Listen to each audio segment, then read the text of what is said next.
So what words would you use to define the term quality? Perhaps you might say the quality is all about perfection, or fast delivery, or consistency, getting the same product. Every time you purchase a product, it's the same type of product, it's of the same standard. I guess the thing to remember is that quality is defined by the customer. I might say that I only stay in 3-star hotels, or because I find that they're adequate. Then somebody else might say, well, a quality hotel is one that has 5 stars, or perhaps 4 stars. So different people have different views on quality and what they expect. So therefore, it all depends on what industry you're in.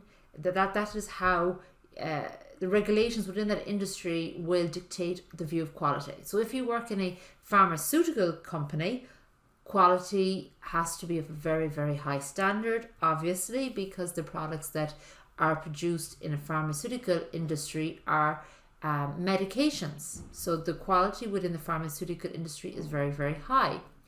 If you worked in a carpentry shop, the materials you use in that carpentry shop would be of high quality indeed, but not to the same level as a pharmaceutical plant. So for example, the materials that you use in a wood shop could chip off, and that's fine, because it doesn't matter if you have little bits of wood on the floor. That's okay. You're making a table. It doesn't matter if there's a bit of dust on that table. But if you're in a pharmaceutical plant, you need to have equipment that's made, for example, from stainless steel that won't corrode, because you don't want to use material that will potentially contaminate your drug product. So again, it all depends on what type of industry you are in, and the regulations within that industry will dictate what level of quality is required.